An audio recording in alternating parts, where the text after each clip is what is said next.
Listen, mount up. All right, let's do this. There we go. Oh, no. Oh! Check for pulse. Yes, sir. Yes, sir. Yes, bro. Yes. Opposite 3-whip to table. Perfect landing. Come on!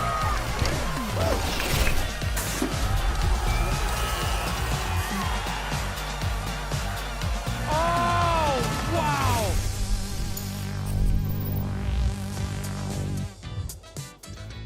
Welcome to Crankworx World Tour here in Innsbruck.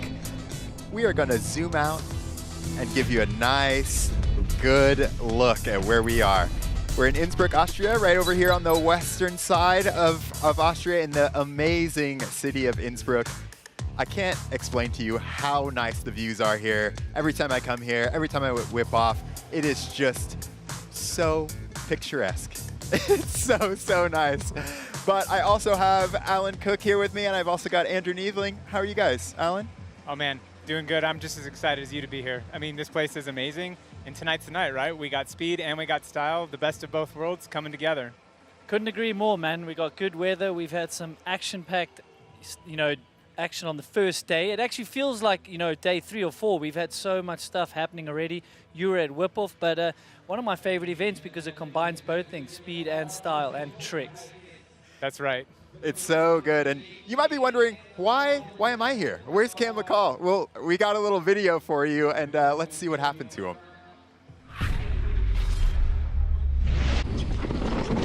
Oh, damn it. Ah, yeah. Darn, I hurt my hand. Ah. Kind of folded my hand up a little bit. Ah. Oops, yeah. Oh, man. Hope my hand's all right. That is the most mellow reaction to a crash I have ever seen in my life. I think I would be yelling and screaming. He's actually in surgery today, so have a good surgery, Cam, and we can't wait to see you back. But we've already had this amazing week. We've had Whip-Off, like I mentioned, with Jackson Goldstone. We've had Speed and Style, Pump Track. Alan, what's been your favorite moment, of maybe Pump Track? Man, Pump Track was awesome last night.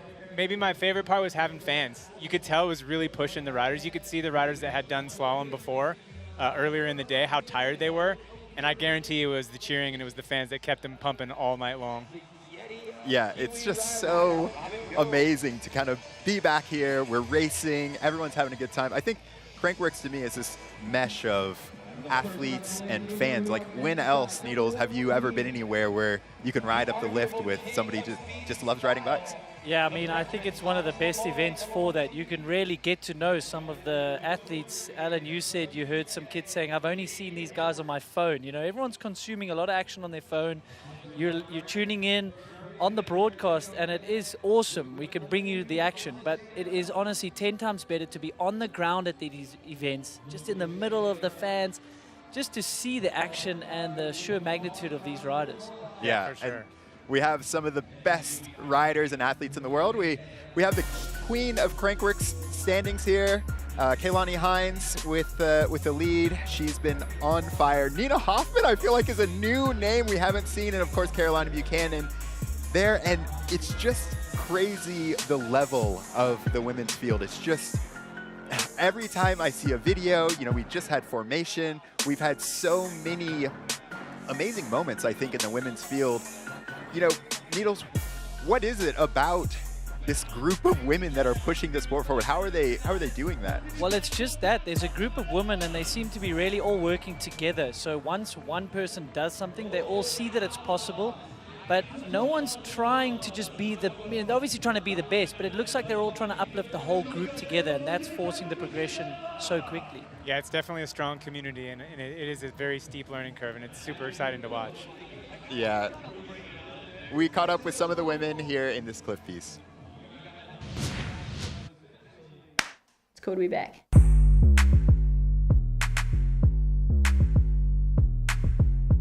And there you have it. That's a first backflip history being made. Unbelievably smooth. Front There tire we go. in. The first women to backflip in the Crankworx speed and style competition. I don't think like the media and the outside world expected that level, so it was great for that to be showcased and for people to realise what the level is at. Seeing her step up and do that first backflip in competition, seeing these levels of elevation, and that's the most important thing. I think everyone in the industry is feeling this push, and it's a push of all of us together. The women's field is pretty big already, but I think it's growing in speed and style and Crankworx as well.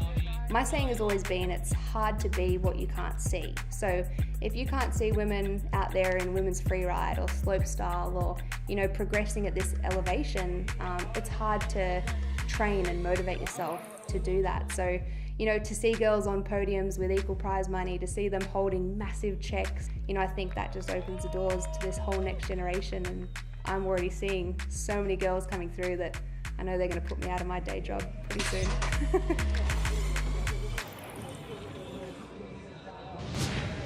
You know, I love what Caroline said. You can't be it if you can't see it. And I think just having that exposure to so many, not even different women, but different styles of riding, right? Like, I feel like they've actually created their own style, this jam format. You know, I feel like that was kind of the BMX way, like way back in the day as well. Yeah, for sure. It definitely has like a nice like grassroots beginning of the sport. You know, you can tell all these women are on the sharp edge of the spear, moving super fast, and it's, like I said, it's been so cool to watch over the last 3 years. Yeah, totally. So we also need to know what's going on in speed and style. To help us break this down, we've got Nikolai Rogatka. Nikolai, tell us a little bit about the format and what speed and style means to you. What's up, guys? So speed and style is a full-on mix of speed and style in the name. So each trick is scored from 0 to 150 points. And that is going to give the riders from 0 seconds to 1.5 seconds back. So maximum they can get back is 3 seconds for the run. And in this tight racing, that is a very significant amount of time. And honestly, why do the tricks get scored differently in today's competition? Simply because some tricks are more difficult and more risky, you know?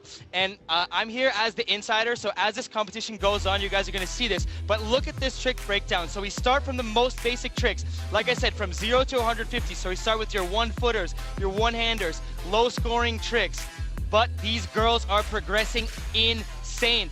As you can see, the trick level goes up, and the points go up as well. Supermans, super seaters, suicide no-handers, and we even get upside down with the ladies. Flips, I saw some ladies doing flips with variations in practice and qualifying. That's absolutely insane. So it's gonna be an unreal day, and the women, I'm really excited to see this progression. So I'm here to help you break down. I talked to the judges earlier. I'm gonna tell you what they're looking for, but yeah, let's get it going.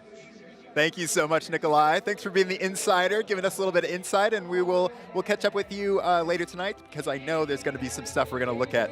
But with that, I think it's about time to look at this bracket. One of the things I love,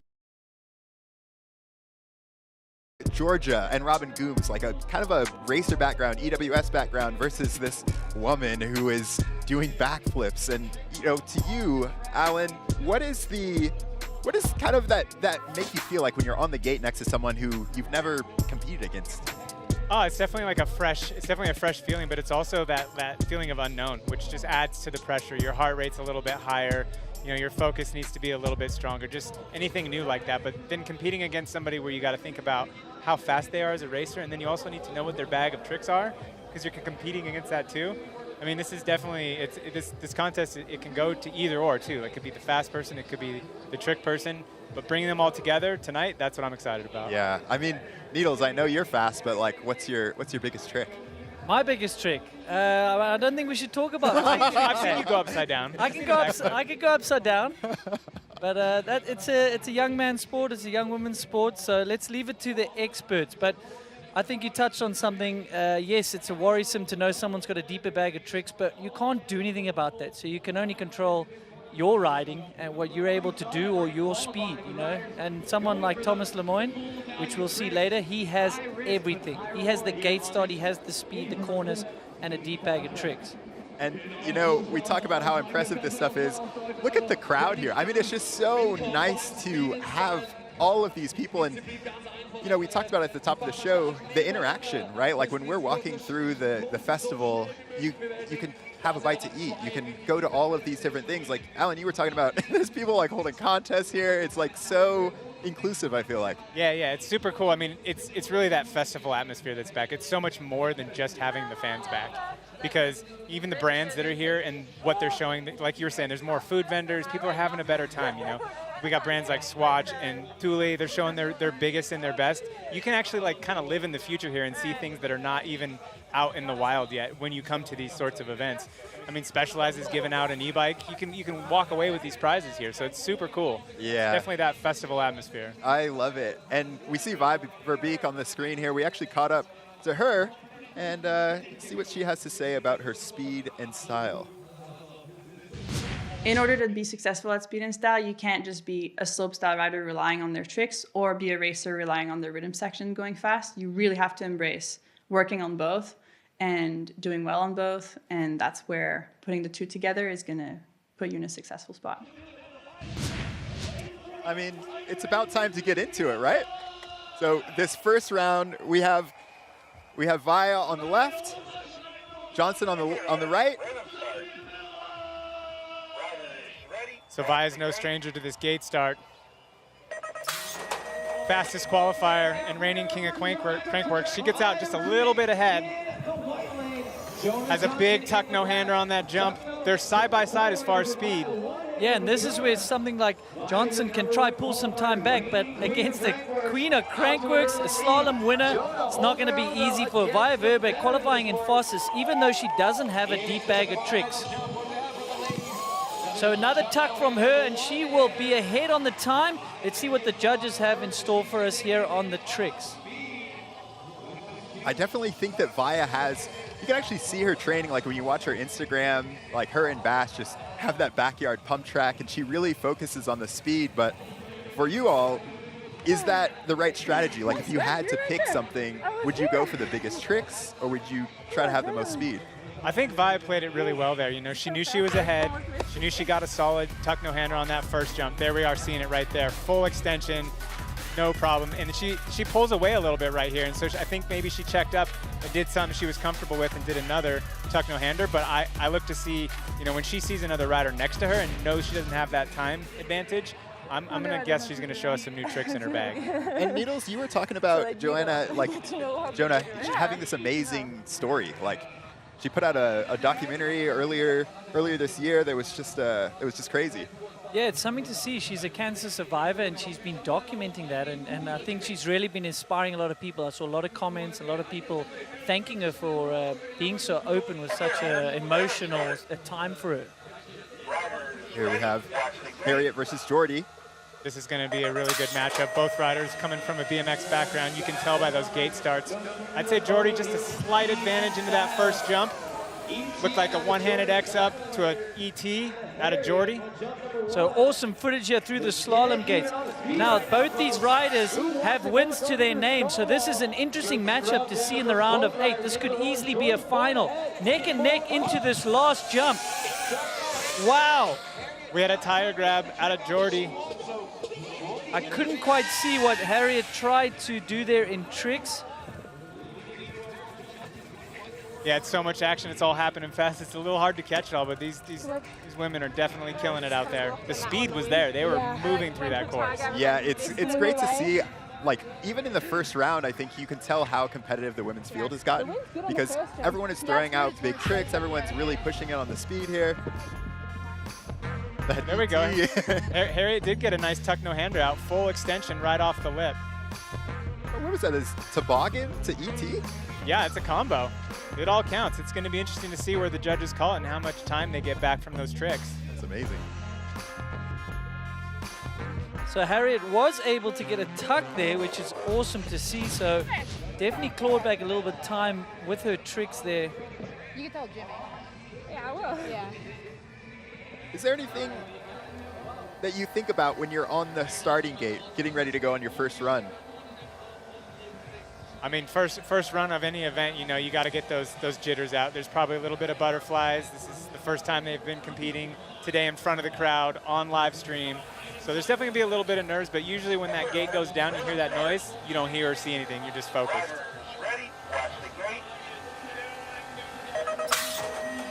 Caroline with a huge snap, obviously the two-time Olympic medalist in BMX. Huge backflip out of her, no problem. Yeah, no surprise there. We've been seeing the tricks that she's able to pull down. Look how fast she's going through the slalom section, taking the inside line on the berm. That's going to help her as well. Now, we have been hearing rumors that she might throw a front flip, but I don't know if it's going to happen too early. Okay, so she is ahead on the time and definitely throwing some bigger tricks there, Alan. Yeah, big backflip on that first one. It was unbelievably smooth and calm. She has that super dialed. I mean, man, Vinny has this so much steez. Like watching her at the whip off, like it is crazy. Like upside down. It's actually amazing. Almost sick though. Almost overrode in practice with a tailwind. Oh, how was that though? That was chill as head life. That looks sick. This is how we get some of the inside information. Like, here, there's a little bit of a tailwind out there. Nice.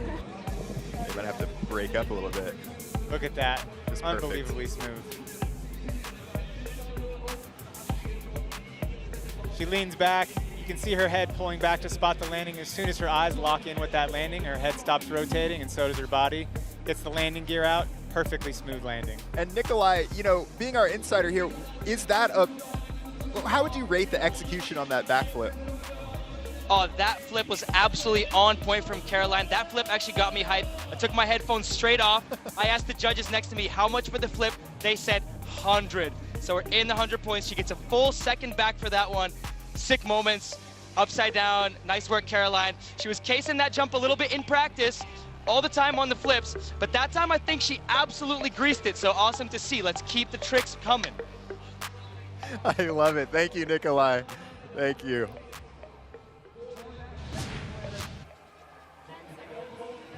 All right, we're on to our next round here. We've got Georgia Astle versus Robin Goomes. Robin, we know from that first year here doing the backflip over that last jump, and she's just been pulling them out and out and out.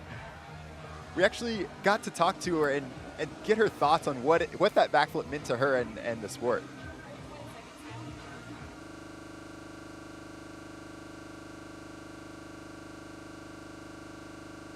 International mountain bike race of any sort, so it was pretty crazy to think about that and be like, well, I've gone like full circle in a year and done some cool stuff since then. I didn't actually have like the most solid results, but doing a backflip seemed to be a pretty big deal, so feels kind of like the place where it kind of all started, so it's cool to be back. Yeah, I mean, Crankworx was my first international competition too. I love being here and getting it started. Robin Goomes and Georgia Astle out of the gate. Pretty solid start out of both riders.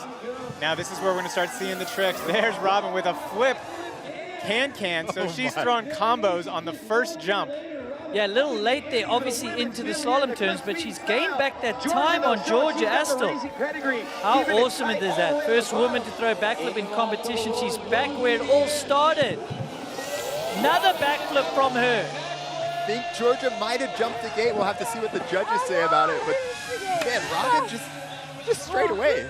Yeah, straight away, super confident. Flip combos, flip down at the bottom, and the speed. As soon as she landed that first flip, kind of what I was talking about earlier, I was talking about the nerves that go away. It looked like as soon as she landed that can flip, straight on the pedals and actually caught right back up to Georgia.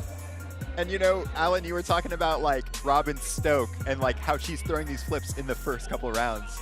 Yeah, she's here, you know, she's here to prove something not only to the fans, but also to herself. Watch the left side too here. Let's see what happens with Georgia. Little bit of a manual out of that flip, but no problem there. Georgia had a nice suicide no-hander. Up there was that gate she hopped over. That's for sure going to cause her some issues there. There should be a max differential for that, Elliot. Great spot. She's absolutely jumped the gate. As you see, her front wheel not on the rider side of that. I love that the riders are just so good. It's like, oh, I'm way off, I'm making a mistake, but I'll still bunny hop this, no problem.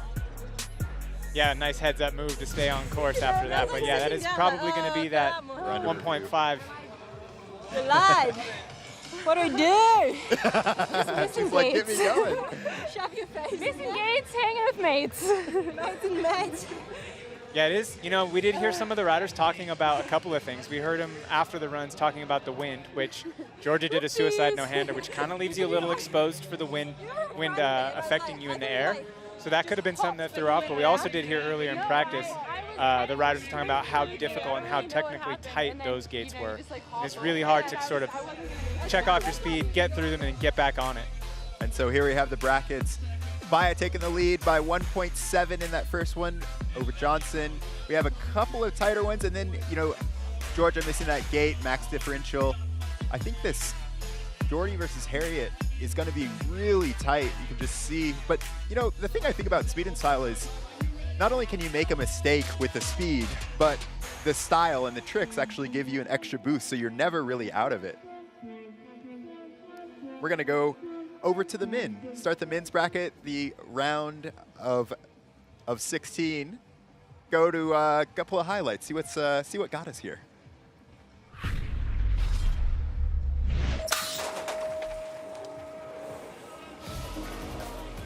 And so, what do you guys think about this matchup? You know, Bass just scrubbing over these ramp jumps, and then Thomas having all this huge bag of tricks, but also being a pump track winner himself.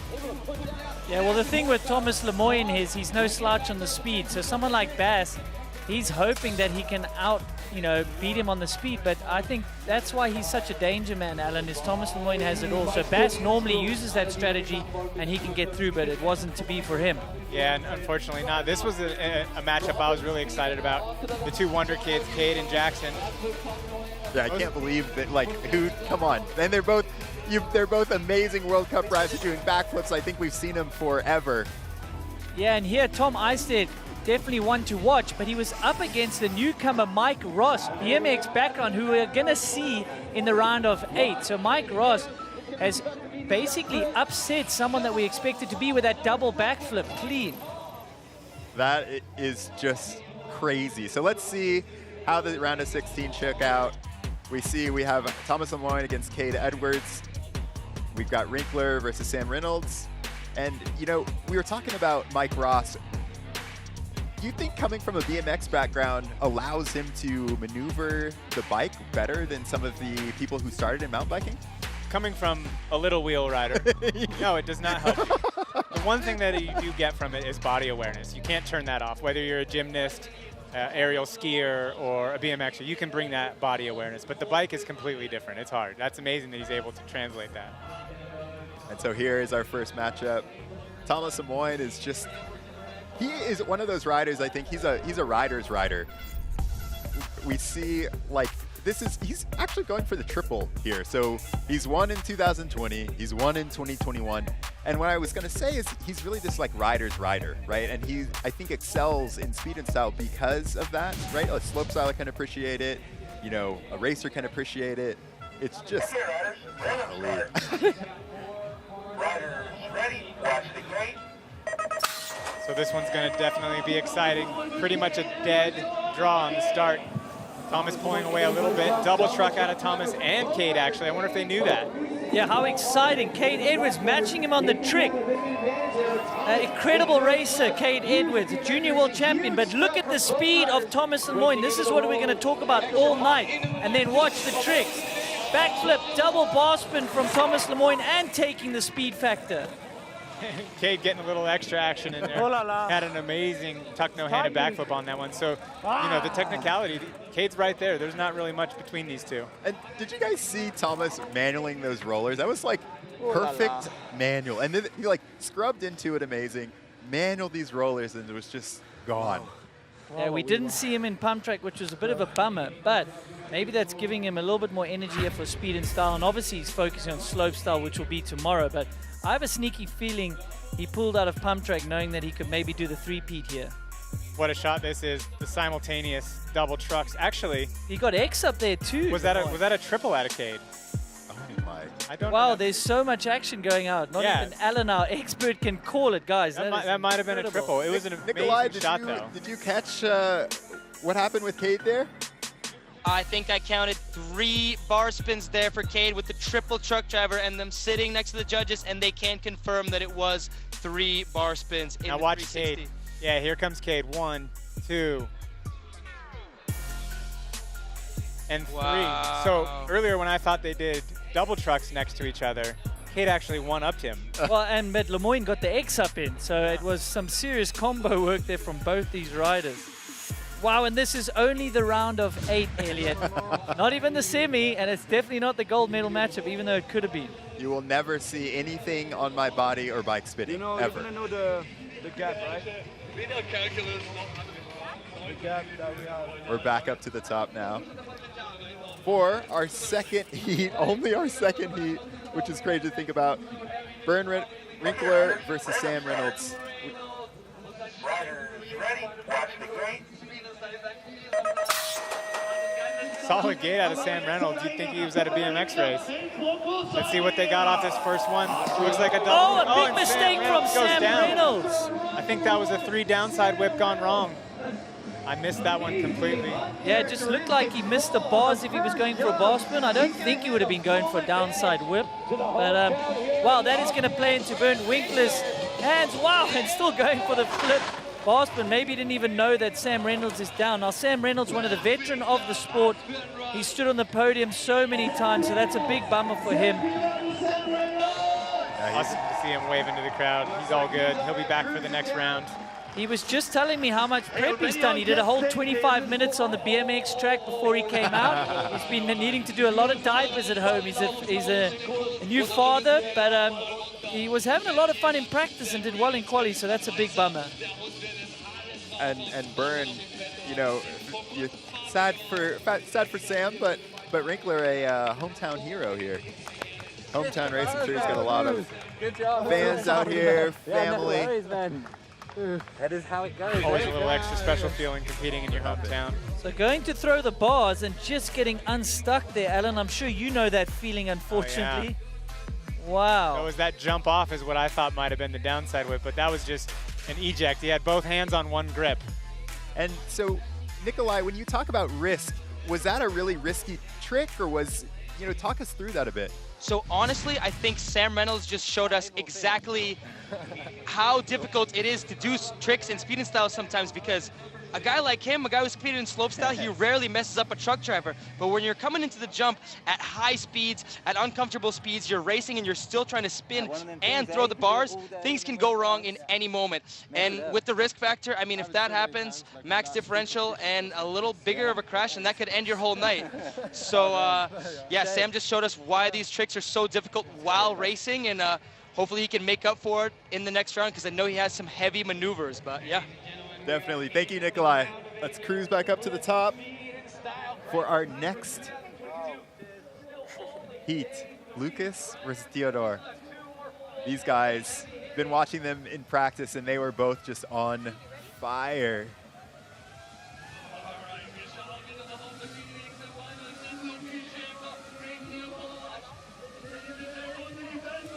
Let's see who's got the gate start. Got that cadence running.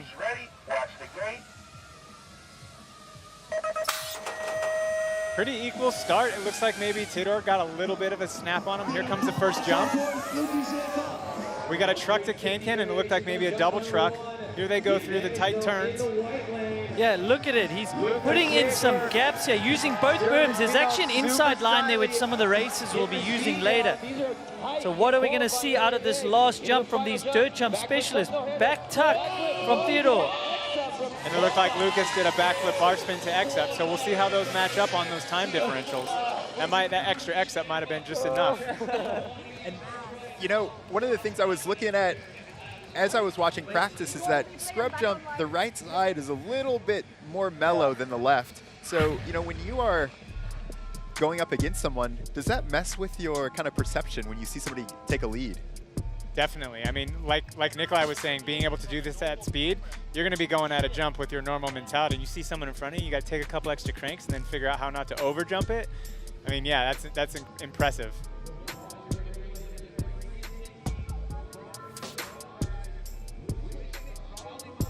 straight back into Eye of the Tiger, heading out those tight turns off that first jump. Here's the second one.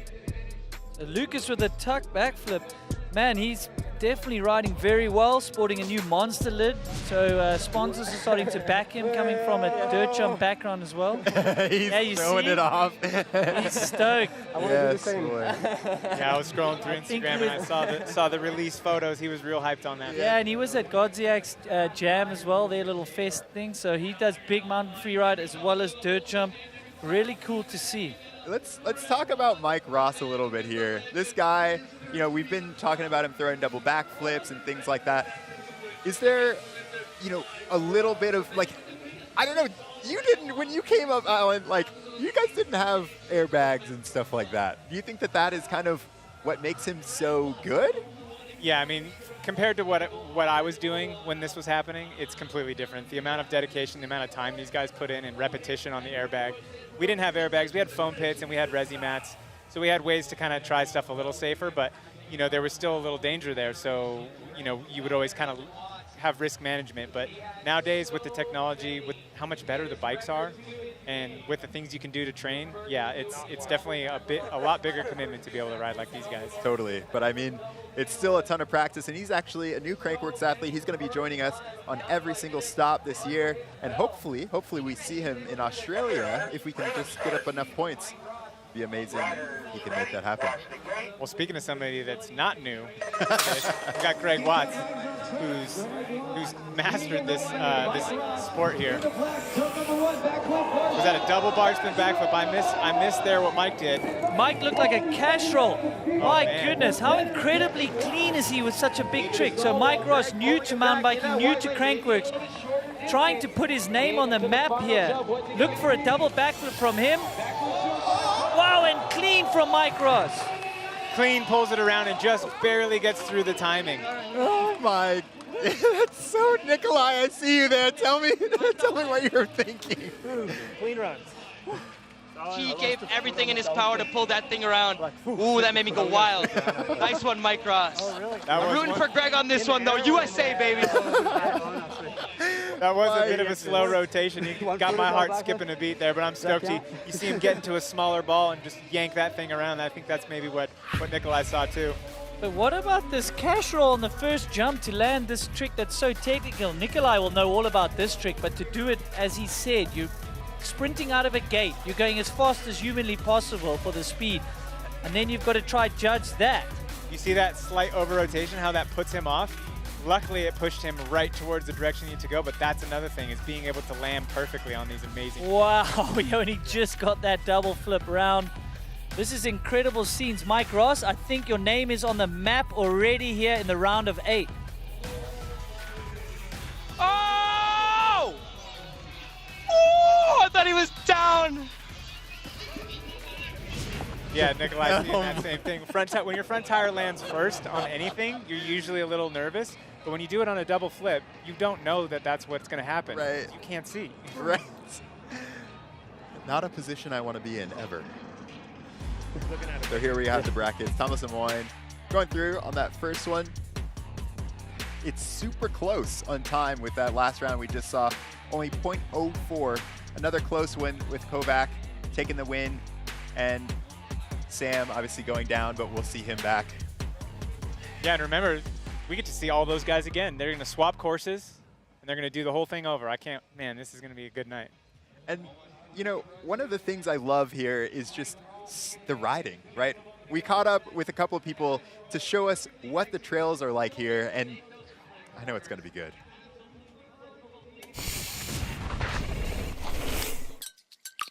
For me, biking brings purpose to everything I do. For me, it's just as simple as it sounds. It's a pure form of expression. Yeah, you better. Out in nature. With our friends or in the park. Yeah, you better. And I just love it. In my opinion, biking is for everyone. For everyone to experience something outside of their comfort zone. You feel so free. Tirol brings together so many aspects of riding, like the single trails here, the bike parks, the dirt jumps, the skate parks, the street. Fleckholm Trail definitely is a fun ride. You just go, and it's a long ride to the valley, and it's got lots of varieties.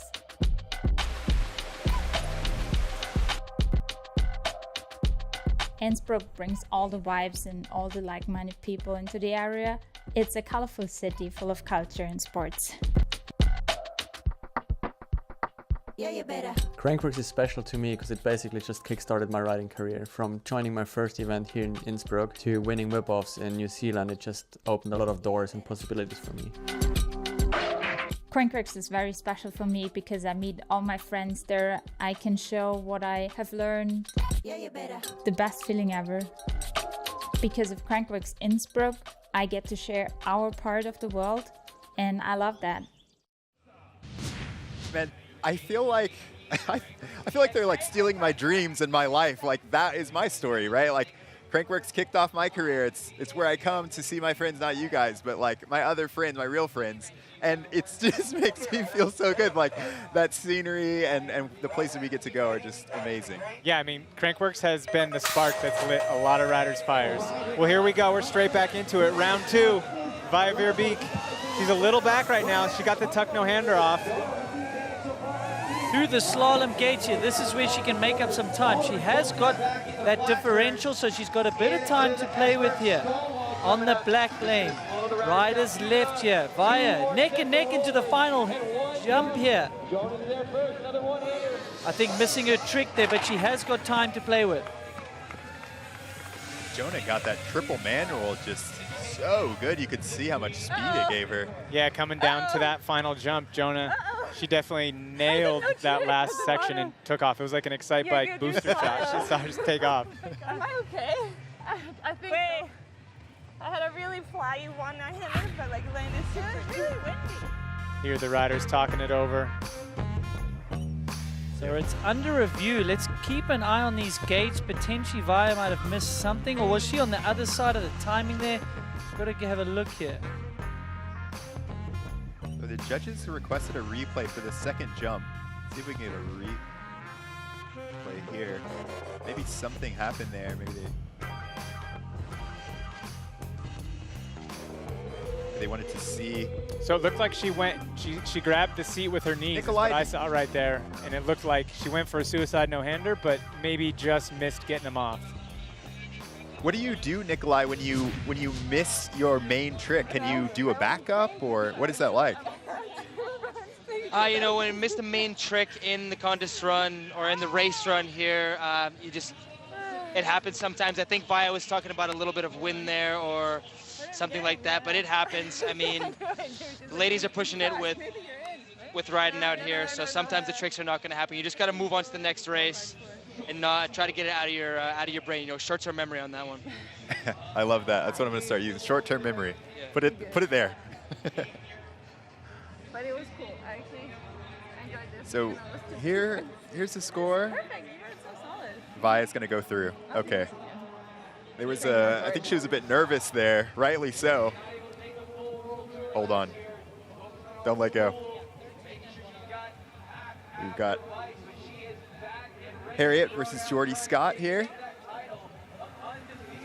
Jordy getting the time on the first race.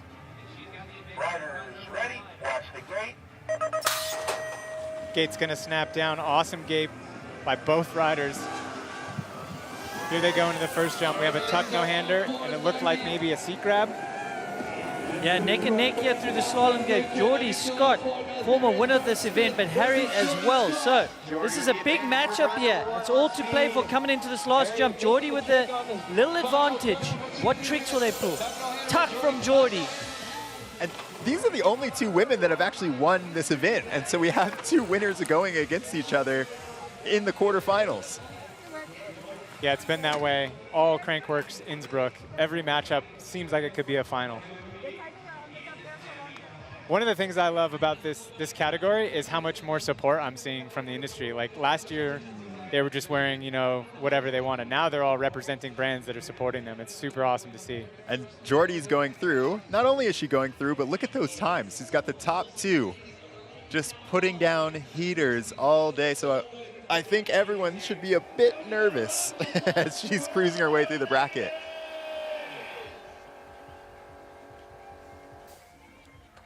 Next up, Vinny versus Caroline.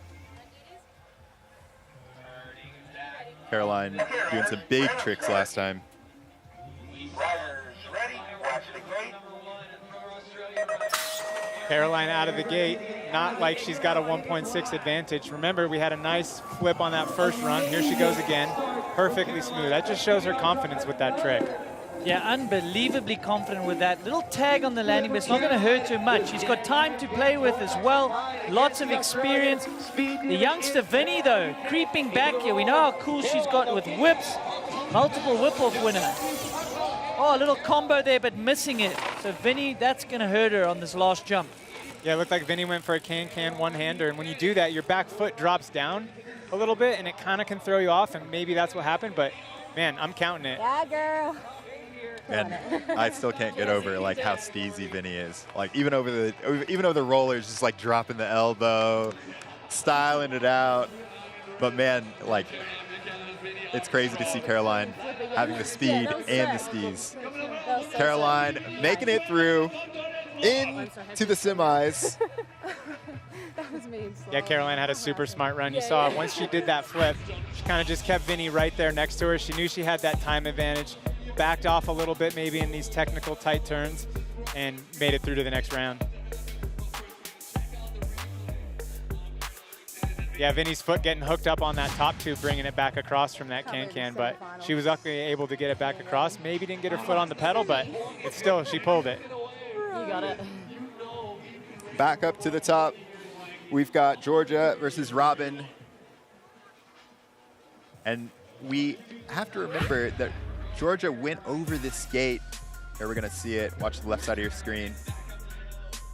Front end just pushing slightly.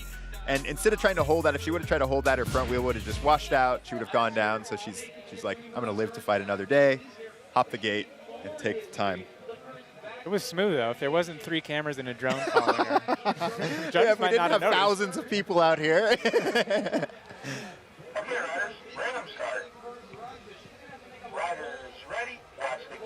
So this will be interesting to see what Robin does. She knows she's got that big advantage. Out of the gate, looking at this first trick jump, what's she gonna do?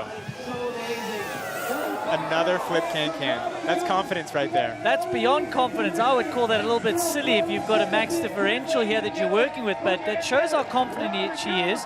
But I would have probably just gone with a normal backflip, but that's why I'm up in the booth, and she's down there. So Robin Goomes throwing it all down here. Nice whip to end.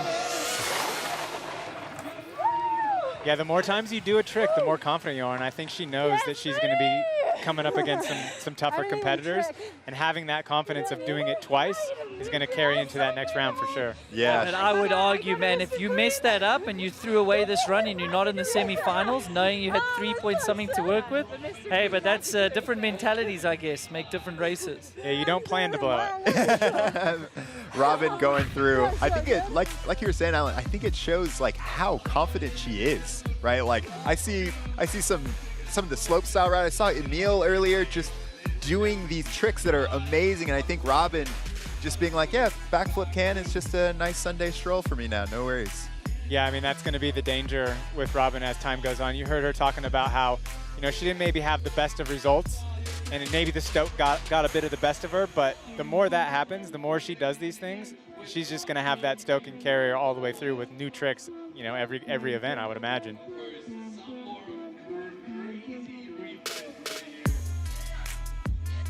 Yeah, and with experience, she'll often learn which tricks to throw when, and she got injured in Rotorua. That's maybe a bit of inexperience, just throwing huge tricks when it maybe wasn't needed. We're going to cruise down to Robin. Robin, how are you feeling? How easy is it for you to do a backflip can-can? It looks so smooth. Oh, thank you for saying that, because I don't think it's that easy. I'm really really pushing, but it's coming around, so I'm stoked. I actually had a big stack this morning trying to get one, but yeah, we'll just keep it going. And so if it's not, if you're not super comfortable with it, why do you make the decision to do, your big tricks earlier in the runs? Oh, it's the round of 8, so I don't think that's that early. These girls are pumping out the big stuff, so I'm just going to try to do the same. That totally makes sense. It is the round of 8. So going against Caroline Buchanan, how do you feel against her in that matchup? I'm just going to worry about what I'm doing and let her worry about what she's doing, and we'll just see what happens. Amazing, Robin. Great luck. You look amazing. Thanks, mate. There we see Robin going through. So we have that matchup that we talked about, Caroline versus Robin in the semifinal. Jordy with those hot laps against Vaya, who I think will have to be on her toes after a couple little mistakes in her quarterfinal. Yeah, going back to last year, you know, Jordy, she definitely relied on that speed, and it's carried her all the way through to the semifinals. Let's see what happens when we get some bigger tricks going. So we actually caught up with Cade to see how he feels about Crankworx. I race downhill for a living, so this is kind of my fun time, you know. I kind of like to just put down onto the corner and ride some little bikes. Crankworx is my soul food. Like, I get to go and it just keeps me sane, man. Like, if I race World Cups all year, I'd go crazy. I need some little bike activities to keep me going. Keeps him sane. I love it. It's going to be a good matchup.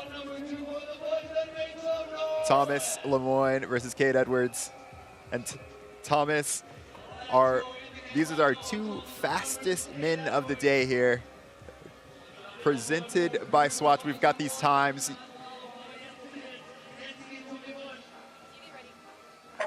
Two fastest riders in the gate in the round of 8. This is going to be a good one.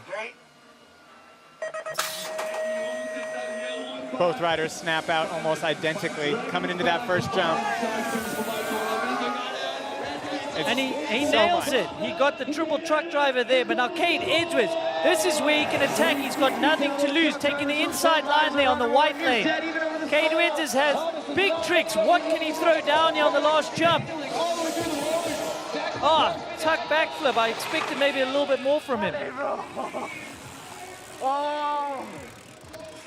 Look how much fun they're having down there. That could have been a final. Thomas going through here. You're fucking stressful.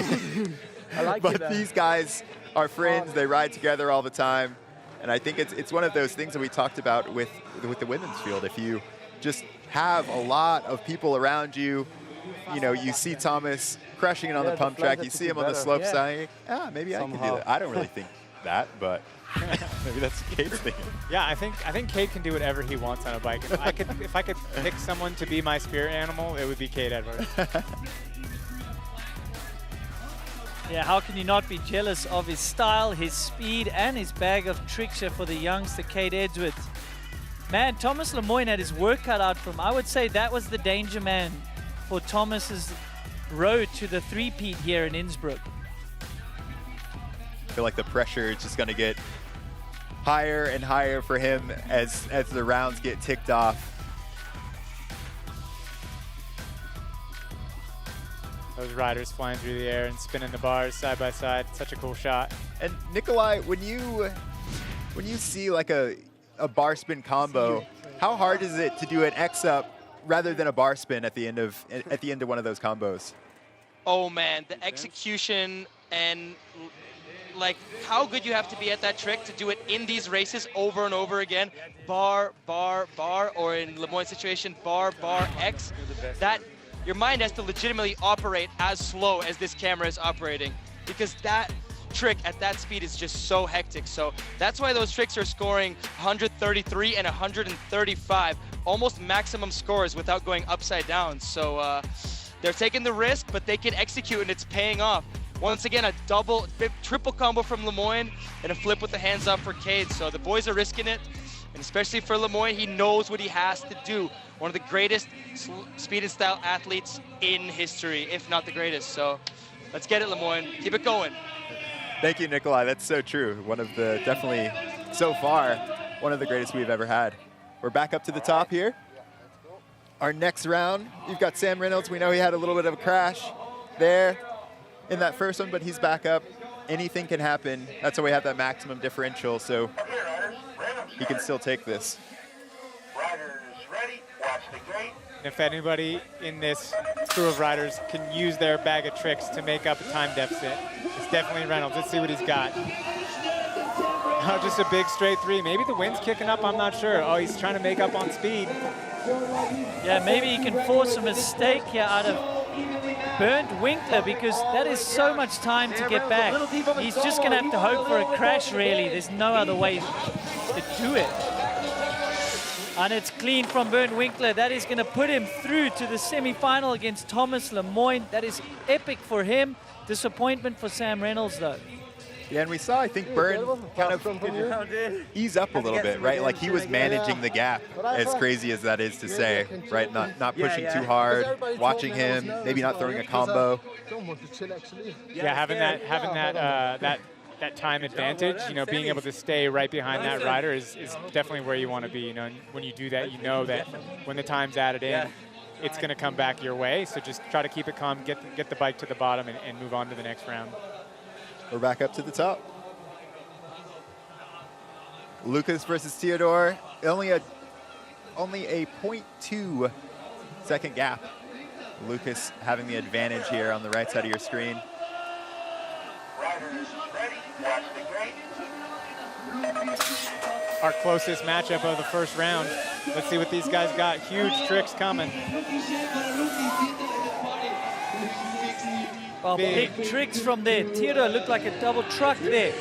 The man from Czech Republic, what can he do against the German, Lucas Schäfer? Sporting that new monster helmet, he's riding in confidence here, Lucas. Whoa, double flip from Teodor. Another that could do it. Huge double flip across the finish line. Opportunity is in front of them, and these guys are laying it down to get there. Nikolai, were you expecting him to pull a double flip there? I was not at all expecting a double flip from Teodor. I've rode some crazy trick progression sessions with him before in the Czech Republic. I knew he had it in his bag, but for some reason, I didn't think he was getting it there, but it was perfectly executed. Look at this. 1 flip, spots the landing, 2, and just puts it down. Good stuff. What is the key to doing a double backflip? Like, what is the crux? Like I just said, the key, I think, is 1 flip up, 1 flip down. That's like the perfect physics for that. We just saw that from Teodor, and he's being rewarded for it with the 140, right? Almost a max score. Nice one. Let's see. And he That's goes gonna put him through. That's gonna put him through. That's what I'm saying. The risk. He could have threw it all the way right there on that double flip, but he lands it and he goes to the next round. So that risk is paying off. Epic to see. Nice job. Thank you, Nikolai. That is so crazy. So you do a flip up and then a flip. Sure. Sounds simple, Elliot. You up for it? Oh, man. I mean, that's what makes Speed and Style so cool. I mean, he actually went through because of the double flip, only 0.1 ahead. So you never really know, right? Like, you never know what is going to happen, so you have to risk it, like Nikolai is saying. We're back up to the top. Riders ready, watch the Mike green. Ross. We know he can pull out a double flip as well. Gate drop squats has a slight advantage, almost nothing in it. These guys are basically racing for the advantage right now. Huge cash roll. How is he doing that so clean? Now I'm about to drop the dad joke. Now Greg Watts knows exactly what Mike Ross can do, because Mike Ross has got the double backflip on lockdown here. Clean double backflip. To pedals. I think he got 3 pedals in between the double backflip. Oh, but they can't get down the quarter pipe.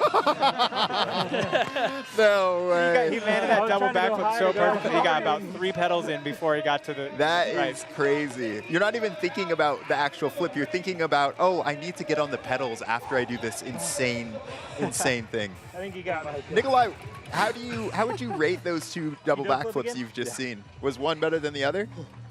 Oof, that's tough to say. That was some absolutely on-point execution. And to do that nicely at race speed is so impressive, you know? A double backflip, it's a trick that it seems like it might work easy for these guys, but it takes a lot of commitment, maximum commitment. 2 backflips in wood-air. Look how he puts it down, Mike Ross. Oof. Impressive stuff right there. See what Greg had right there. Flip bar, okay. I know Greg's got more, but they ended up they ended up not knowing what to do after and crashed on the easiest part. Yeah, I even spotted a pedal in on that double flip. So Scott is definitely, like Scott, he's definitely focused. He's pedaling in, double flipping, pedaling out. He's got his eyes on trick and speed. So we have some amazing lineups here. So we know Lemoine's fast. You know, he was one of our top athletes on the Swatch speed ranking. And then we have the two people in another heat that are just pulling out double backflips. So I think it's gonna, I don't think I could pick a winner. Do you think you have a favorite so far? Man, it's too soon to tell, I think. Maybe after the semis, but everyone's out there throwing out. We've seen speed win. We've seen style win, so it's really too early to tell, I think, for me. And I feel like it's almost kind of that same dynamic in the women's, where we have two people just super fast. Jordy at the top of the Swatch standings, and then Caroline and Robin, who can do backflip combos. So it's kind of this dynamic between the speed and the style, and I think we're gonna obviously have them collide in the finals. Let's look at this first. Via versus Jordy Scott. See that Queen of Crankworx defending champ plate on Via's bike. She's riding through an injury. Let's see what she's got on this first jump. Tuck no-hander to ET. Yeah, and Jordy going with the same trick as her first few runs. Now, Jordy Scott is your reigning speed and style champion here from Innsbruck. Via Biebeck, the reigning Queen of Crankworx, nursing that ACL injury in her knee.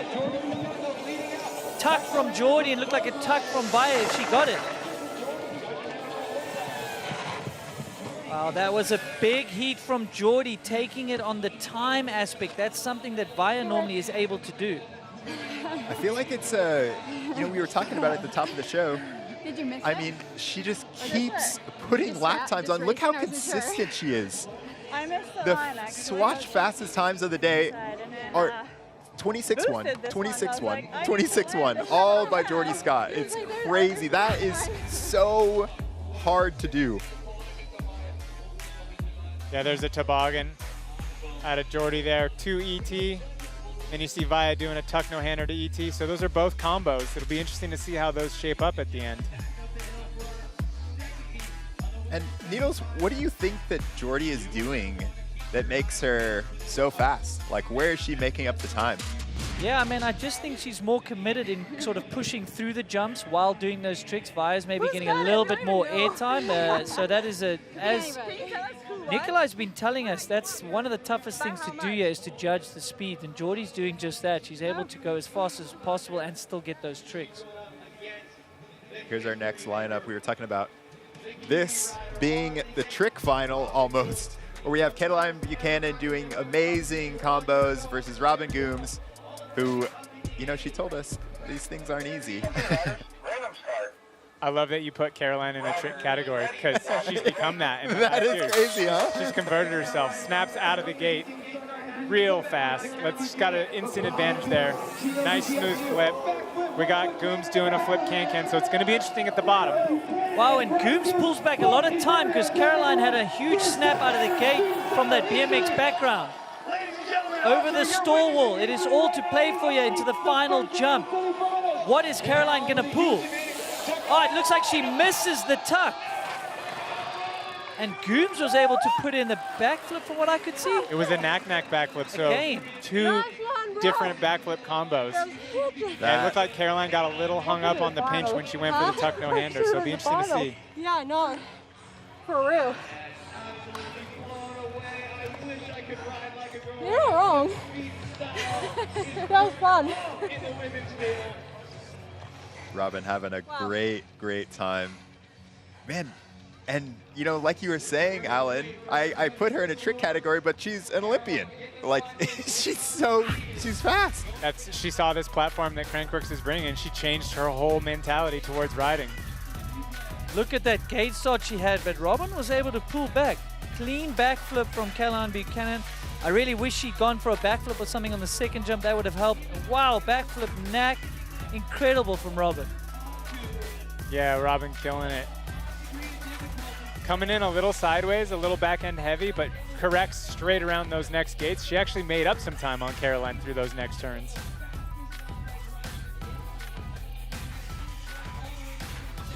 So Nikolai, we have two combos. What makes one better than the other? So this I was actually very intrigued with myself. Doing a flip cannon, a flip knack, two very impressive combos. I had to pull off my headphones and ask the judges, guys, what scores higher, the can or the knack? And they said the knack scores higher, 140 points instead of 135. I think it's because there's more extension and more risk involved. You can lose the whole bike. And yeah, we haven't seen the knack from Robin yet, and she pulls it out in this round when she needs it against a very fierce competitor in Caroline. So yeah, epic stuff. Two different combos in a backflip for the ladies. What progression. And I was hoping to see a front bomb from Caroline. I don't mean to call her out, but I know she has it in the bag. I have seen her land it before, so I'm excited for the second round of this. Let's see what happens. All right, thank you, Nikolai. So we've got something under review here. Maybe checking out one of these tricks, or judges really wanting to make sure that they get everything super accurate. Caroline showing off the swag, showing off the support. Absolutely right. We've also seen a bunch of fajita rolls up at the Chaos Crew event. They were pretty delicious, I have to say. Are we just waiting Let's take a look back at this full run here. And Caroline, you see the snap, right? Like, that's from the BMX background. Caroline casing a little bit there, but I saw a little flag movement maybe on Goomes' side. Flag twitched. I don't know. I couldn't see where her tires were though. And so yeah, it's really about the tires. It's okay if a pedal or a handlebar goes over, but both tires need to be on the proper side of the flag. You can't hop, you can't go over. They both need to go all the way around the flag. So that's what we're looking for.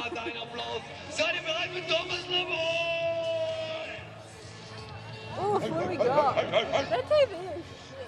Had the wrong graphic pop up there. Let's get the right one up and see where this ends up.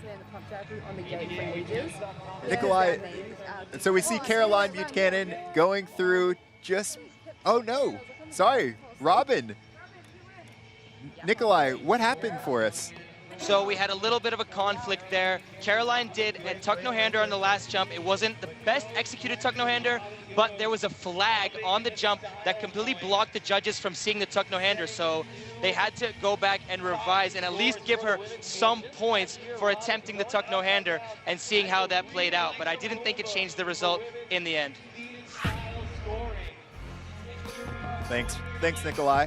Yeah, I feel like it's one of those things where every single thing matters. It might not be a huge, combo or whatever it is, but just doing a combo, whether it's a seat grab to ET, it makes it so much more difficult. Yeah, definitely. When you're throwing multiple tricks in and trying to figure out, which ones you need to do first and when to do them, and you're still trying to go fast. There's a finish line and the clock ticking, like so much going on. And, we're looking at Lemoine here. Let's take a little trip down memory lane when Lemoine rode his bars backwards after he landed a trick. Tall order for a Tomas Lemoine, a reigning champion here. A 360 bar spin for Tomas Lemoine. Oh, you can see there, yeah, he got checked up there on that truck. His bars were the wrong way. Oh my, he looked odd through the gates, but oh my goodness, he's ridden his bars 180 degrees to what they're meant to be. No way. So that makes the brake on the wrong side as well. He's meant to have the brake on his right hand, it's on the left. And look at him go. Well, at least he only has one of them, like we said. Wow, that is incredible. I didn't even look at Kyle straight here. What? I mean, it's not just the bars, right? Like, the whole geometry of the bike is gone, and then he was like, yeah, sure, I'll do a backflip. Yeah, the wherewithal to keep going with that. That was amazing. Here comes Lemoine straight out of the gate. Quernt holding them strong. Let's see what tricks we get. Get that double truck to X up again out of Lemoine. So Lemoine has that trick on lock. I'm going to call him the GOAT. He's at least my GOAT, the greatest of all time here in speed and style, going for the three-peat. The semi-final matchup out front here, going into the last jump. Looks like a backflip combo though, bar spin to X up from what I could see. Yeah, I think Tomas Lemoine has the bottom part of this track just on lockdown, especially on the white lane, just scrubbing over the roller, and then he actually manualed every single roller into that last jump. Good one. Tomas going through one step closer to the three-peat. Oh, yeah. Let's just appreciate the beauty of this. 1 bar, 2 bar, X up. Again, these riders doing similar tricks right next to each other. Yeah, let's not take anything away from Ban. What an incredible run from him as well, but he just, unfortunately, is going up against Tomas Lemoine. Somebody's got to do it. I'm glad it's not me. All right, so we've got Mike Ross and Teodor. We know both of these riders did double backflips in their last runs. Yeah, this is going to be exciting. Here we come, both riders side by side coming at that first jump. There's that cash roll versus a double truck. That could be the difference, because we know that they're similar in speed, it seems, and we know they both can do the double backflip coming into the last jump. Teodor got the speed here. That might be a big help to him. Well, double backflip from both, clean. That was insane. I cannot believe that. I think I've only seen 2 people do a double backflip side by side in an orchestrated show, not in an event. You're racing the clock. This is the Crankworx like I don't even know what to call it. What is going on? It feels like yesterday that we were all nervous when we knew that there was a whisper that someone was going to do a double backflip, say in slopestyle. Now we just know they're both going to do it side by side in speed and stuff. Yeah. Nikolai, when you watch 2 riders like this going side by side, what does it make you think? How does it make you feel? It's honestly crazy how the emotions change, because when I saw the first double flips from each of the riders, it's like nervous. You're like, oh, and then they land it. But now I'm like going crazy as they're coming in, doing these double flips side by side, because I know they're going to land it. The execution is just on point, and it's sick to see. So impressive stuff from these guys. Keep it going, boys. That is, thank you. Get it. Come on, side by side. Come on. Come on. Oh, yes! Yes! He knew what was coming. Yeah, he absolutely knew. Being a rider that close to these events, you know, Nikolai's doing double flips out there too. He can feel it in the energy. He can see it in their eye of the tiger as they're coming down. That was awesome. I don't know if there's been an athlete that is so pumped for other athletes. He shows it in slopestyle. He doesn't care if he's not winning as long as someone else is throwing a banger trick, and he's calling out Caroline Buchanan because he knows she can do it. He wants to see progression. Totally. All right, look at how close the times were last time. 0.02 between them. Let's see how this shapes out. You know, Jordy, she's going for speed.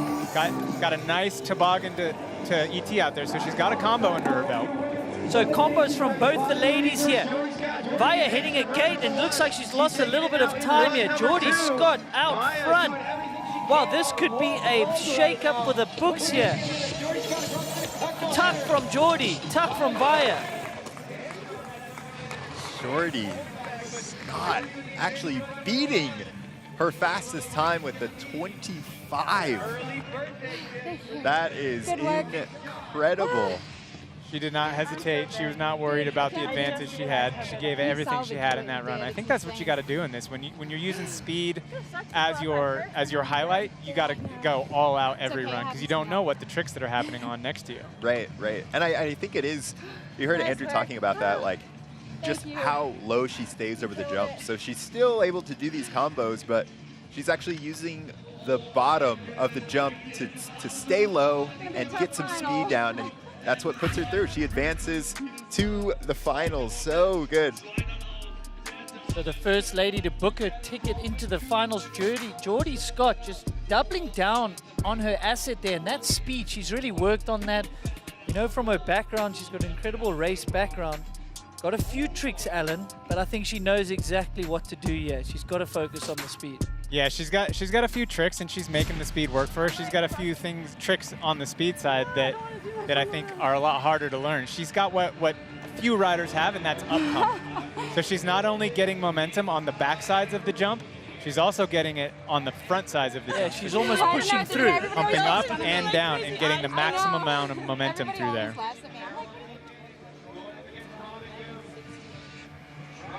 We're back up to the start. Robin versus Caroline. Caroline, a little mistake. Nikolai, she needs a front flip, do you think? Say it again, say it again. Do you think she needs a front flip to take this round? Oof, I think Caroline needs the front flip, and I know she can do it. I'm hoping she sends it. Let's see what happens. Well, she starts out with a nice flip, side by side. Wow, Robin just getting around that gate. That is great for her. Now, Caroline Buchanan, we've called it out. Can she do the front flip? But I think even a backflip on this jump could help her out. What will she go for? Watch the left side there. No, going for the tuck combo. Straight back to the pedals to get maximum time. This is going to be close. Look at that. Close. Robin is keeping her honest with the speed, though, right, Elliot? Yeah, it's definitely true. I feel like I'm with Nikolai on this. I feel like every time Caroline goes over that last jump, there's like some frustration in her eye where she's like, I want to get this front flip. Is that kind of what you're seeing, Nikolai? I think Caroline has just decided that the front flip is not worth the risk. She is an experienced competitor in a lot of different forms of racing, so I trust her judgment, and I guess she just decided that it was honestly possible to win this race without the front flip, so she chose to go with the combo. I wanted to see the front flip because I seen her land it. I know she has it, but she's a smart competitor, and honestly, Robin's been on it, so I personally thought she needed the front flip, but let's see what the outcome of this battle is. So it looks like we have a little bit of a review going on maybe on that trick, just to make sure that Caroline got the seat on the tuck no-hander to toboggan. I mean, the speed she's coming into this last jump, it's no wonder she's maybe opted not to front flip it. I think you'd probably want to come in under your own speed and not under race circumstances. I saw that little hesitation that you were spotting out there, Elliot. I'll be interested to ask her afterwards. When the time is right, though, right? She's totally smart. She knows when it's the right time. I mean, we saw another guy do a front flip, who was Mitch Rapalato in Leger. That was a front flop. Completely different thing. So I think Nikolai might be right here with the risk assessment. I think every athlete knows exactly what they can do and what they can't do when it's right. But Robin going through into the finals. That's huge. Jordy Scott. We're back up to the top with Tomas Lemoine.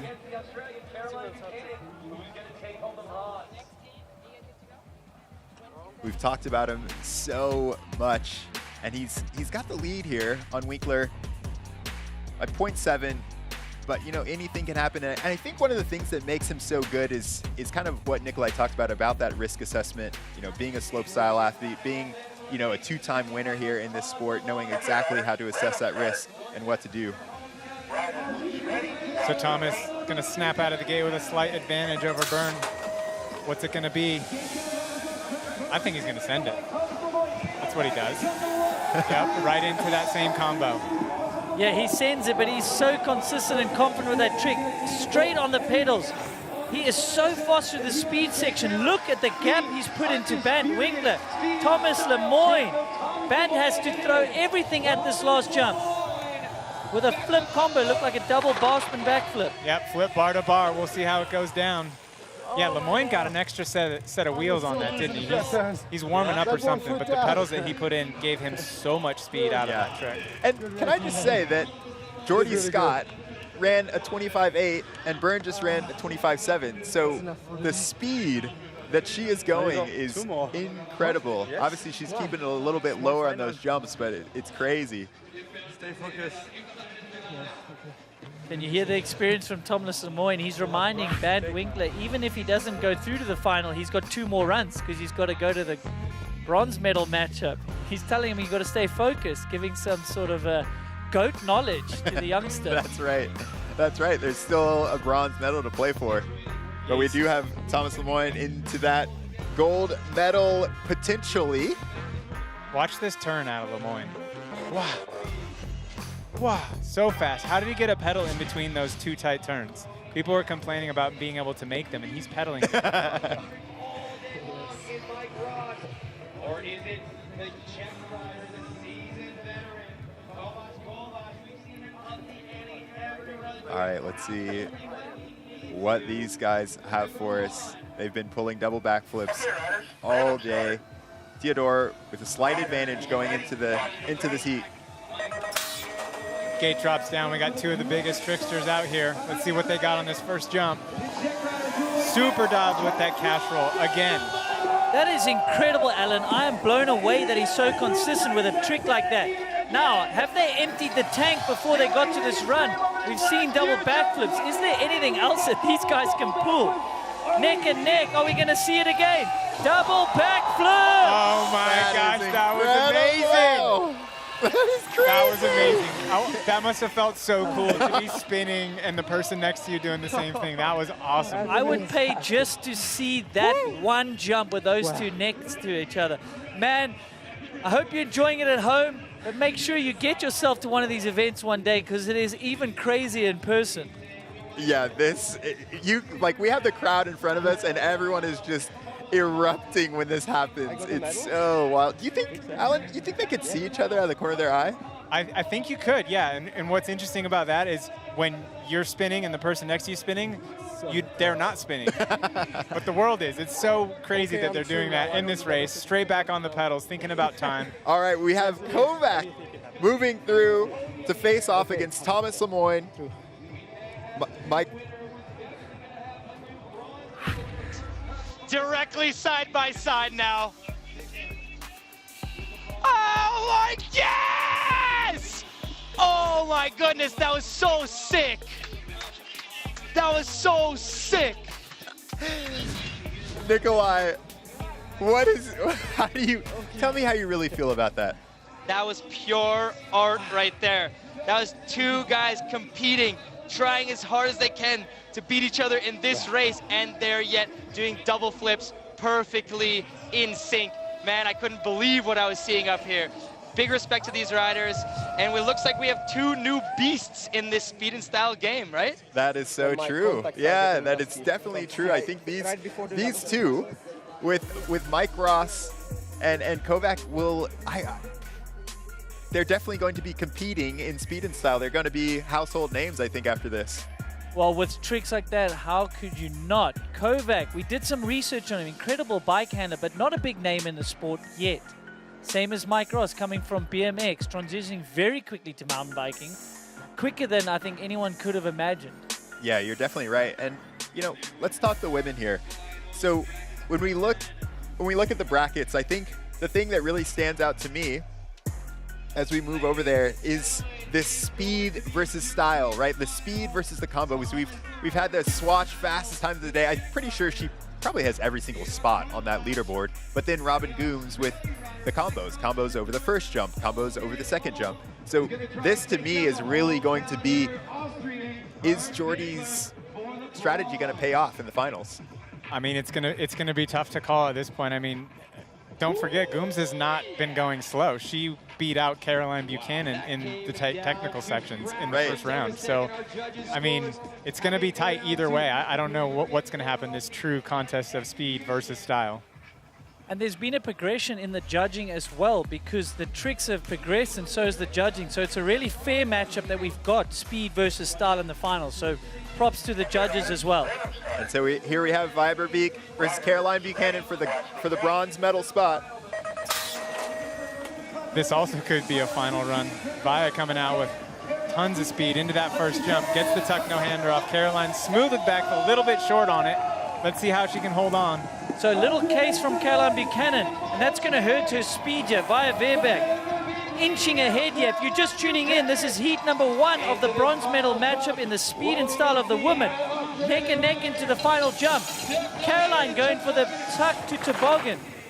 I'm not there. I just wish she could do the backflip on that jump, because I think she could. because she can do it so well on the first one, but it's a faster jump, it's a little bit longer, a little bit sketchier. And you know, one of the things I'm seeing is the track is really drying out, right? Via on our left-hand side on the white course, right after the gate. So watch Via's back wheel. Slides out a little bit there. Able to use some body English to take it back. And then, you know, one of the other things is just how fast they are able to get back going after they get on these tricks. You mentioned Caroline coming up a little bit short, but then straight back on the pedals and through the gates. Yeah, I was able to stay straight. That was an awesome shot of Via coming off that. Here she comes, sliding off that little drop, keeps her composure, takes a pedal, straight back into the race. I'm so competitive, and I'm bummed if I don't She's go competitive. through, but at the same time, like, fuck this You don't say. I was pretty sick. Mikey called out the fronty.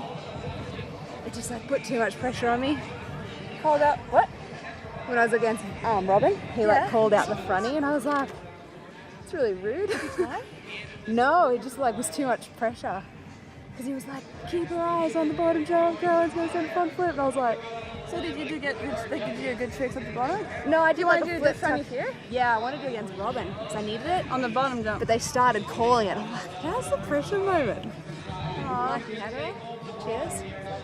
See you for the finals. Not, I know I sound crazy saying this, but yeah.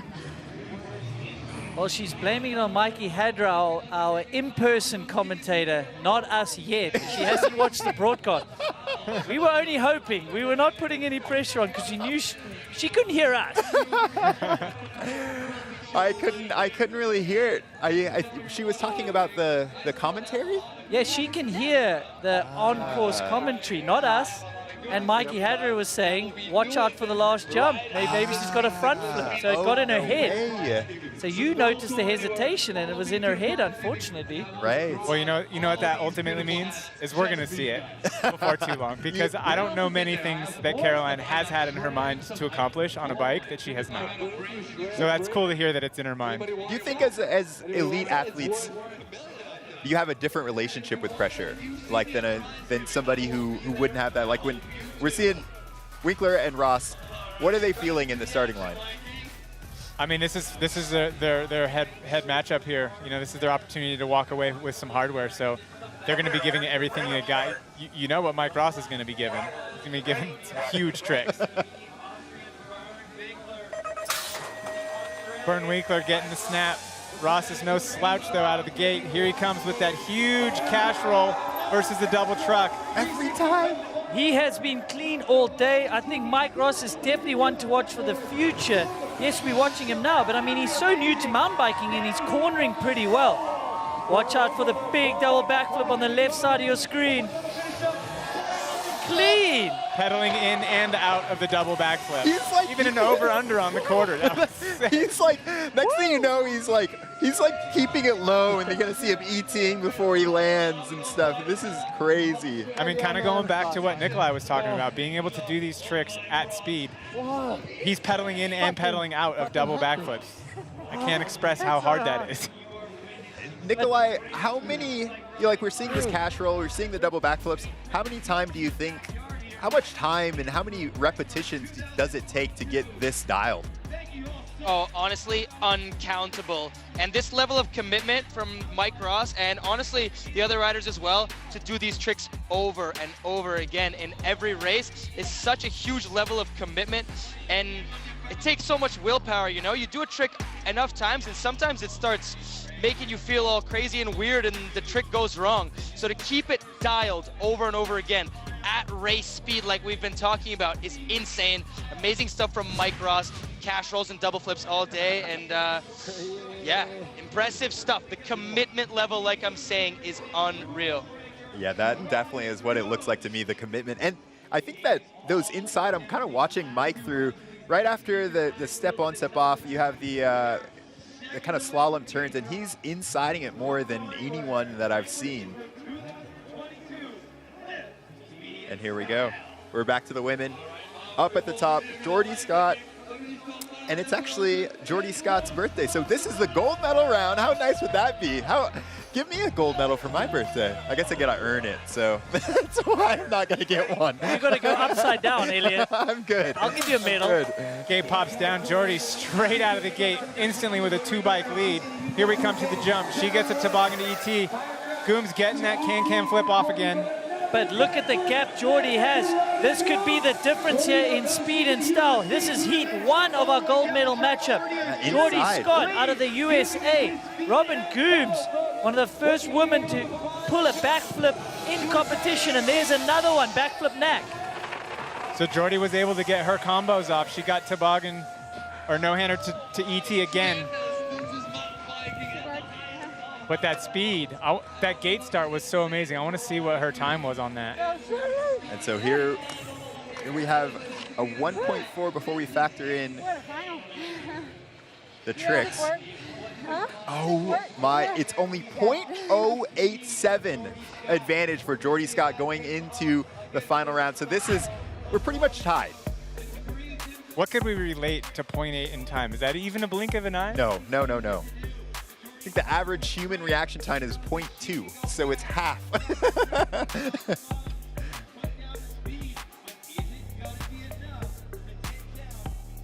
There's that can-can backflip from Goomes coming in again. Little back tire, but able to keep her eyes right into that next turn. No problems, yeah. I think Jordy really making up a lot of time on these rollers. Perfect. And then keeping it low. Tuck to ET. I love that combo. Holy no way. Jordy stoked. All right, here we go. Tomas Lemoine, can he make it 3 in a row in speed and style? I know we've been talking a little bit about Lemoine being fast out on this track, but don't forget, he can double backflip that last jump too. We saw him do it last year. Oh my goodness. Gate drops down, both riders giving it everything they got. Lemoine, here he comes. Sticks to that, what he's comfortable, the double truck to X up. So he's consistent, losing the back wheel a little bit. Look at the pace of Lemoine out here. Wow, Teodor is no match for the speed. Watch these rollers. Heat number 1 here. Wow, backflip double bar and a host of speed there from Tomas Lemoine. Yeah, that quadruple back tire roll on that rhythm section was beautiful. That was amazing. A 24.6. I had a feeling that he had more in the tank. Every year it seems like Tomas Lemoine knows exactly when to push, and he still has speed in the tank as well. Look at the swatch fastest times of the day. A 24.6, a 24.6, a 24.8, 24.8. He's just on fire, right? The guy in 5th place, Kate Edwards, he's a top 20, top 15 World Cup rider. It's interesting you're talking about that, Andrew, about how he's building. If you look at those top 5 times, they're just a little bit faster each one, a little bit faster each one. So he's got more in the tank. Yeah, and I mean, he's doing tricks, 135 points out of 150. So he's doing the big enough combo to just almost match any other rider, even if they go slow and did their biggest trick. And, you know, Needles, when we watch these rollers, do you think that this is kind of where he makes up most of his time? Yeah, look at him driving that back wheel down the backside, and that's giving him momentum. And it looks good to boot, looks cool. Don't get me wrong. I love things. Look at drone. this. I mean, that's incredible. That's crazy. I don't know how to explain how hard. Yeah, I can't even get close to that. I wish. It looks like it feels cool. Yeah, it's tough to comprehend him doing that through the rollers, then getting his composure to throw a backflip combo. I mean, yeah, this is incredible. There's no wonder he is the reigning champ here. He's going for 3 in a row. This is exactly what he needed to do in run 1, is put a big time difference between him and Teodor. All right, we're back to the bronze medal match. Our reigning queen of Crankworx, Vibra Beek, versus Caroline Buchanan. Let's see if she can put the last round out of her head and finish off strong. These riders super tight out of the gate, super tight on time. Caroline coming in. Let's see if she does that flip. Perfect flip. Landed perfect on the landing that time. Little hesitant into those gates on the white side. Via gaining back some time here. We are handing out hardware here. This is run number 2 of the bronze medal matchup. Caroline Buchanan out front. Oh, everyone's and missing the combo for Caroline. Is that going to hurt her chances at this medal? She got the speed she wanted out of that run, but yeah, did check up a little bit on that last jump. Let's see how it goes. Got a 0.6 advantage with the speed. You were way ahead. I was 1.4 back. I missed it today. That sucks, but I was 1.4 behind you.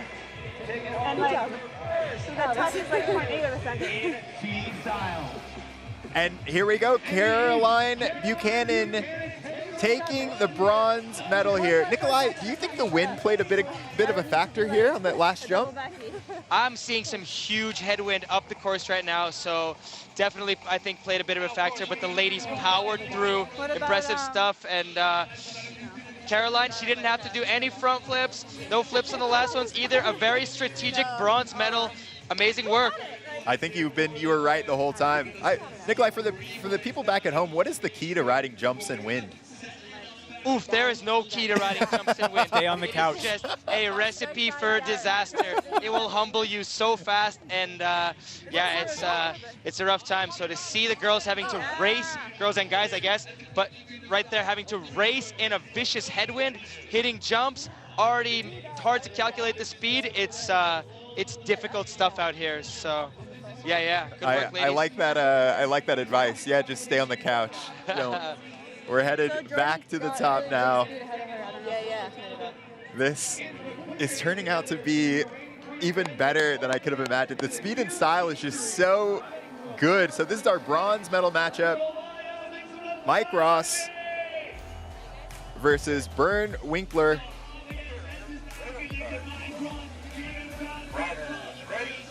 Hometown versus the new kid on the block. Gate drops down. Mike Ross gets a little bit of an advantage. Here comes his advantage. Huge cash roll, smooth as always. Wow, lands it again. We shouldn't be surprised, but it is a huge trick. So Mike Ross out front here in the bronze medal matchup. This is what he needs to do. Little mistake from Band. Okay, we're into the final jump. We know we're going to see a double backflip, and he's clean. No! Loses the pedals a little bit. That was the most under-rotated one all night. That had me hold my breath. That was such a huge hang-up. And that could be from that wind we're talking about. A headwind is going to cause you to not be able to travel as far on the jump. And man, his front tire was maybe about 6 inches from coming up short. Oh my. When that happens, you don't see it coming, and it's a big body bag slam. Well, it is about time that he calls it a day. This is the bronze medal matchup. And I think after that double backflip, maybe it's good that it's the last run. So he's ahead on speed by 0.7. And I think both of them had a bit of mistakes. We have some review here. I know Winkler had a bit of a hang-up, you heard him say, on this first jump. And then we're taking a look at the second jump. Woo, baby. Nikolai, tell me what was going through your head when you saw Mike's wheel coming around. Mike, that gave me flashbacks to his first double flip that he barely pulled around. I most definitely think the headwind played a big factor in there, but Mike was relentless. There's no way he wasn't yanking for 2 flips right there, and I'm glad to see him pull it around. And yeah, it would have been a bummer. We were just talking earlier how dialed he was the entire night, and he almost had it go wrong there. So I'm glad to see him right away from that. And yeah, like we've been talking about, sometimes the wind really is a dangerous factor. So there you go. Yeah, that's a bit terrifying for me, I think, Alan. Yeah, he's been double flipping all night, but he did slip his pedal, so he's not going to get that high score. Here we go. Looks like it's enough, though. The bronze medal going to Mike Ross, the new man in the field. I think we're going to see a lot more of him in the coming events. He's stoked. I mean, to get a bronze medal at Crankworx. Prince coming out, that's Harriet. They're stoked. I think he's going to have a lot of champagne being sprayed on him today. Oh, yeah. Yeah, enjoy that. That is just the beginning of what could be an incredible career at Crankworx. And he's also got his eyes set on slopestyle, and with enough good results, we could see him in Australia as well. Wow, this is going to help with his confidence. He has arrived. Totally. I mean, I love that Crankworx is just able to jumpstart careers, right? Like, you can come here and show what you've got. You know, he's been practicing, he's been putting in the time, obviously being able to cash roll. And we saw that Winkler having that little bit of a mistake, but I think both of these riders being able to just come here, lay down all of these amazing tricks every single run just shows how good they are. It's cool you talk about how like Crankworx can start careers. You know, we're seeing it here right in front of us, but you know, I think maybe, you know, in a couple of years, the guys that we're going to be talking about are winning. We got a little bit of an interview here with Mike Ross. Let's see. Mike, tell me about that double backflip. Hey guys, how are you? Good. How was that double backflip throughout the day? I know the conditions were changing. What was going through your head? That's what I came here to do, so I just did like 16 or something in a row. Have you ever done that before, 16 double backflips in a row? I think that's the most I've done ever ever. Tell me about your experience here at Crankworx. This is your first kind of year competing on the circuit. How do you feel about it so far? Oh, it's amazing. Like, these events are so good to have back up and running, and the crowd is just electric. And you say the crowd is electric. What is it? Do you feel that as you're going down the track? Oh, absolutely. Like, I can definitely hear you as I'm going through the turns, and it just gets me pumped up. How do you think it's going to be in Australia, home country? I hope they're awake, and I hope they're celebrating, because I will be. No, all good. I'm sure that they're super stoked for you, and I'm stoked for you. That was an amazing show and amazing runs. Thank you so much. Have a good day. You too. Man, that is great to see. And we're going to be going to Australia, Cairns, at the end of the year. Yep, he's got his eyes on the prize of that slopestyle event there. Let's hope he can keep up this momentum through the season and get up there. It's going to be an amazing, amazing October, but we're back up to the start. Jordy Scott versus Robin Goomes. This is the gold medal round. This is it. Let's see what they've got. 0.08. Jordy snaps out of the gate super hard. This is her opportunity to get that birthday gold medal. First jump, gets her combo off. Both riders looking good. So clean from Robin Goomes. She's going to take back some time with that big trick, but Jordy Scott on the pedals here. Can she repeat in Innsbruck, Austria? Into the last jump, we have it. Oh, and Robin Goomes is clean with a backflip knack. Another amazing, perfect runs almost from both women.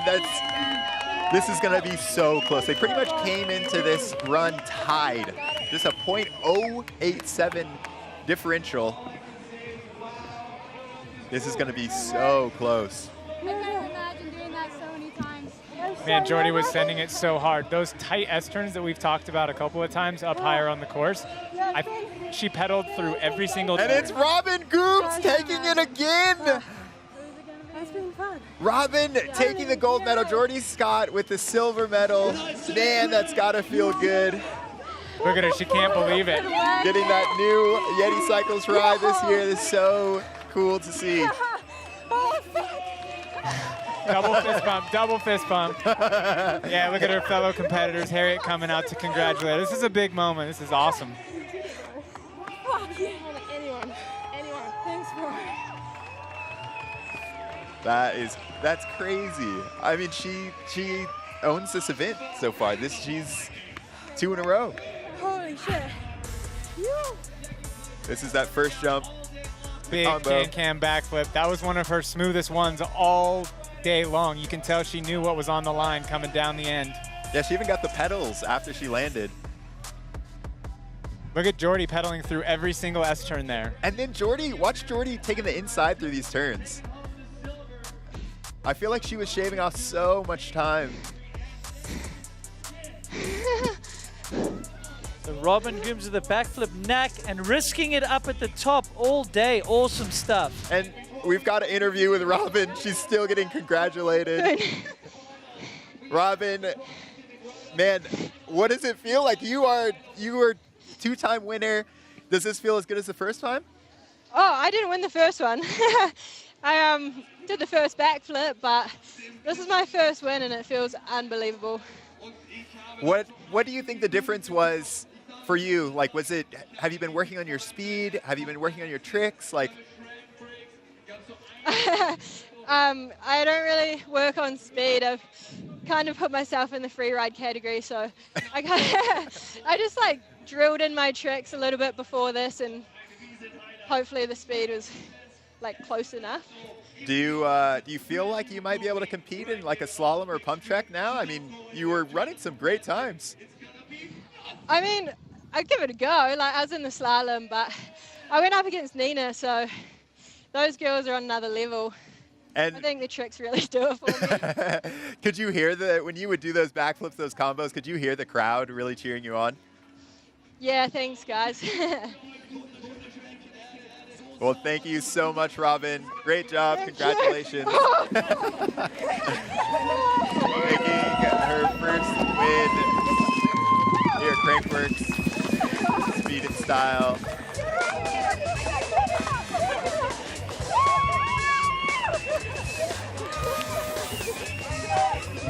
Definitely deserved, but maybe a little unexpected. Yeah, for sure. Awesome to see. I love that she's just like, no, I'm just chilling, just doing tricks, get those down, and I'm just a really good bike rider, so the speed is there. There she is doing that can-can backflip like she did all day long. That one was one of the smoothest ones there in the final, so you knew she could tell what was on the line there. Comes in, back tire first, straight in, eyes forward at those S-turns. And Needles, when you watch Jordy, especially through these flat turns, like what is it, how is she able to kind of keep traction around those? Yeah, I mean, I just think she's so committed, eyes on the prize, and a lot of weight on that front wheel for grip. And here we go. Gold medal round, Tomas Lemoine versus Lucas Kovac. This is going to be good. You know, Lucas is going to be sending it with that deficit. Thomas, he can't really lay up because we know that he's got the tricks.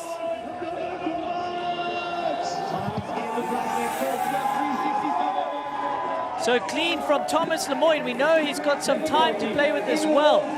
Not messing around, looking for the three-peat here in Innsbruck. The goat of speed and style, Tomas Lemoine, on the back wheel going into the last jump. That should do it, but a double backflip from Teodor. Exciting stuff here in the gold medal matchup. Yeah, Lemoine getting a perfect no-handed backflip off, and as soon as he landed, he looked over, and you could tell he was like, wait, Teodor, did you just do a double? That is, and we talked about just him managing, you know, being so experienced. Yeah, that's good. Being able to say, what do I need? You know, we saw him pulling huge combos over that last jump, looks over, makes sure he's got it, and Teodor doing the double backflip. Yeah, Lemoine, the consummate professional, riding confidently. He was building speed all day. Consistent tricks. He knew exactly what to do there in the last run, almost backing off a little bit into that final jump, even though Teodor threw a double backflip. Pretty much neck and neck as they enter the S-turns. Lemoine with those hard pedals getting a little bit of an advantage coming into that last jump. And a tuck backflip from him, playing it a little bit safe. Maybe a bit surprised seeing the double backflip next to him, but I think he's done enough with the time differential he had from the first run. Watch the look over here. Hey. He's like, what? Did you just...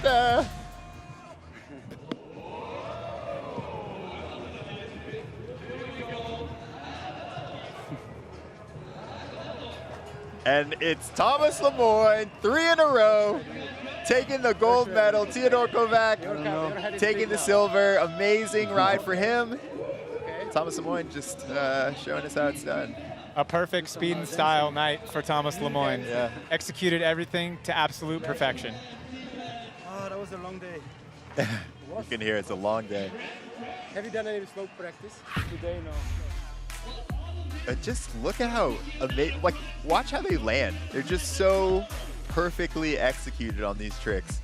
Nikolai, what do you kind of look for when you think about execution? So according to the judges, they're looking for amplitude. They're looking for landing on both wheels, you know, no back wheel heavy landings. Obviously, in the same sentence, no casing. You can't come up short. And honestly, you have to look comfortable and stylish doing the trick. If you combine all of those things, or at least hit some of those factors, that's the perfect execution. And we've got Tomas on the mic. Tomas, you feel like you had a perfect day. Is that what it feels like for you? It was pretty stressful at first, but I just tried to stay focused. I knew what I had to do, kind of. It's super hard because it's super mental, man. It's long. The course is long. There is many places for mistakes, so I was just trying to hold on and go as fast as I could, do the best tricks I could. It was not always perfect, but I managed to make it happen again. 3 times in a row you made it happen. Was there a part of this course when you talk about it being difficult and easy to make mistakes, was there a part you were thinking about? The flags are always scary to me. I like the bumps because it's more race BMX, so it's where I come from, I would say.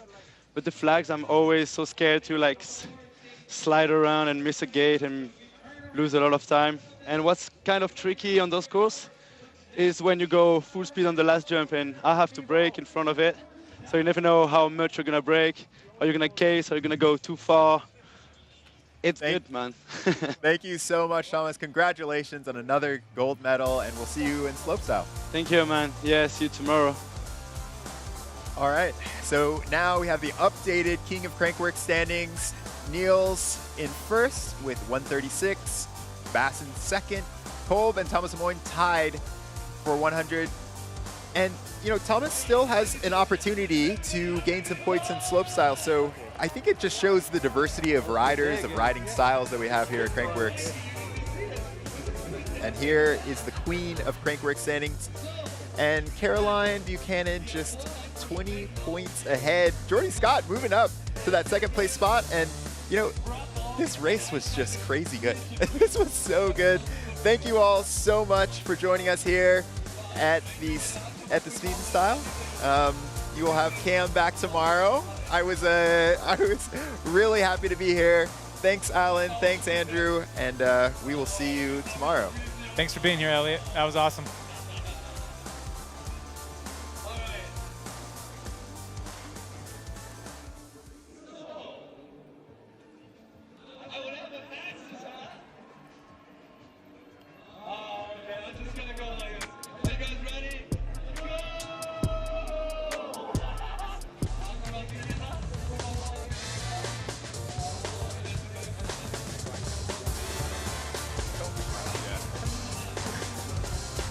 He might want you to do like these interviewee things. I don't know. Just check with. He has Cam do them, so it might just need to do. Free right side of things, but keep it.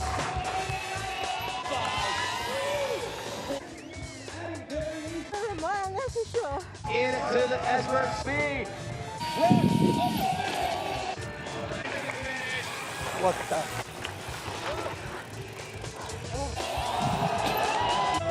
Okay. I'm so proud. You did it, bro.